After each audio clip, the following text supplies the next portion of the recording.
দেখাইছে। এই যে দেখেন, এই যে Akismet অ্যান্টি স্প্যাম প্রোটেকশন যে একটা প্লাগইন হ্যাঁ, হ্যাঁ। আপনার ওয়েবসাইটে ছিল, আমি ওইটা ডিলিট দিছি।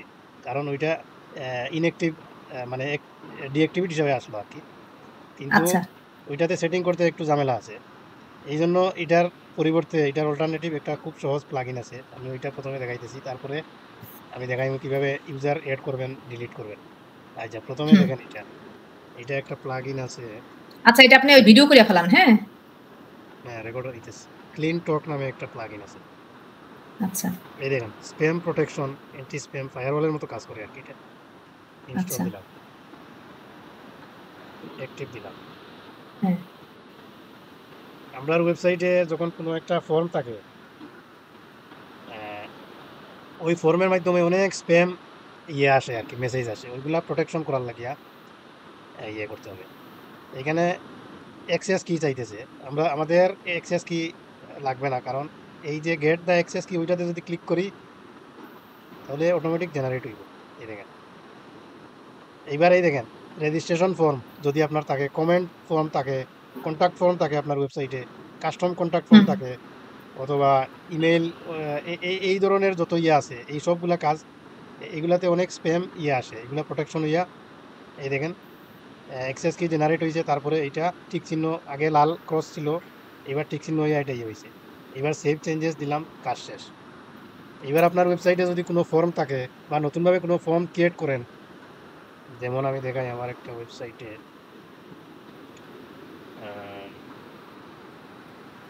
আমার একটা ওয়েবসাইটে দেখাই আমি, list, go to C panel,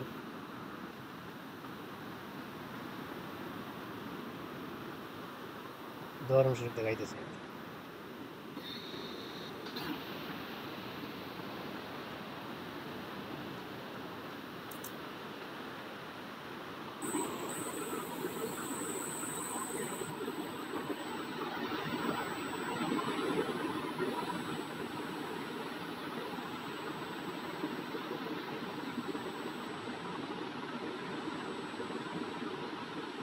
এটা হইলো আমার ওয়েবসাইট।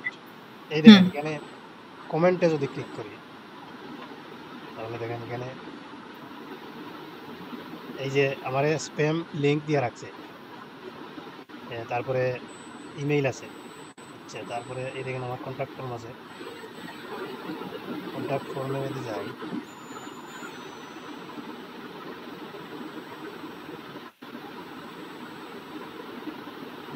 আচ্ছা, কন্টাক্ট ফর্মে চলতেছে।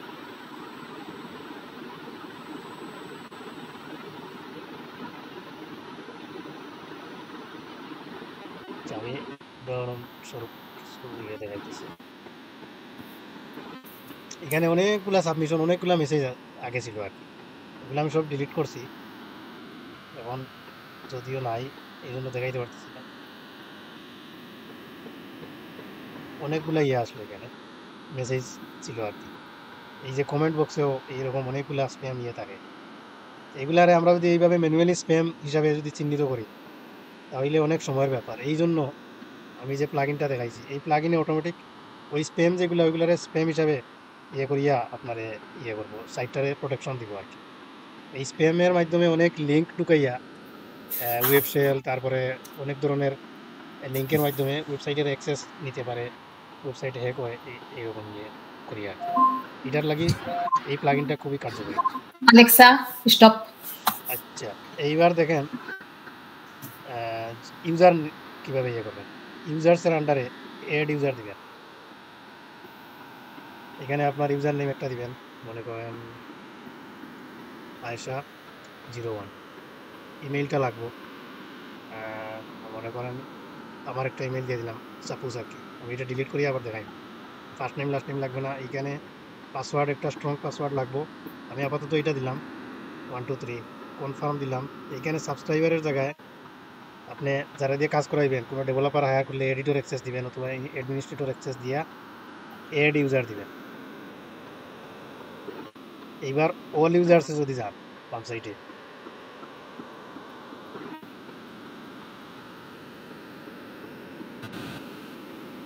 ইউজার টাইপ হয়েছে না,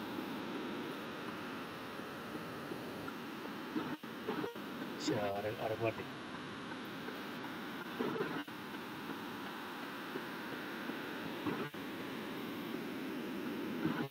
একটা ইউজার নেম দিলাম। আমার এই যে ইমেলটা আগে ব্যবহার হয়েছে এর লাগিয়া আগে ইউজার এড হয়েছে না।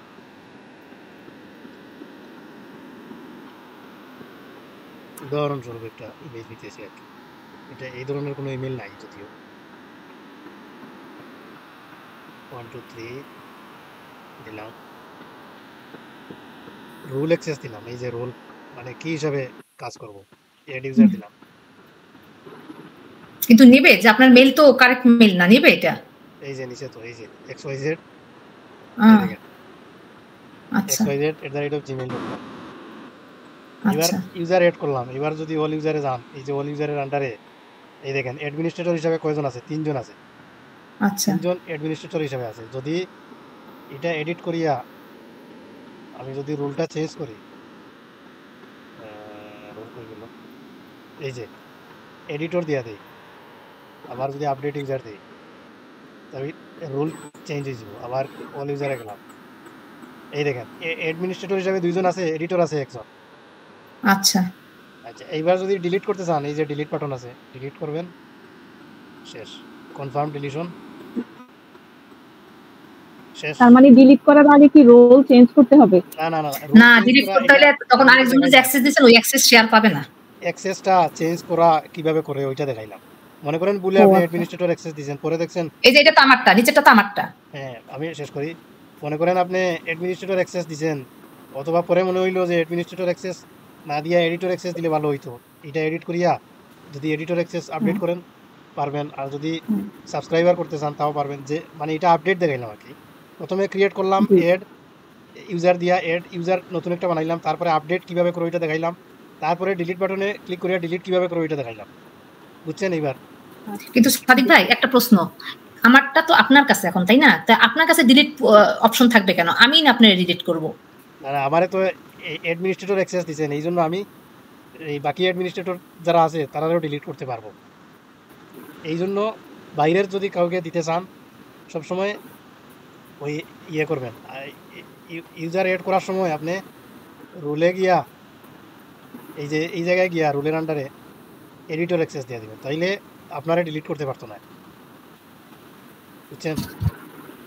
না বুঝছি, কিন্তু এখন এই যে মনি মিউনিক যেটা লেখা, এটা তো আমার ওয়েবসাইটটা।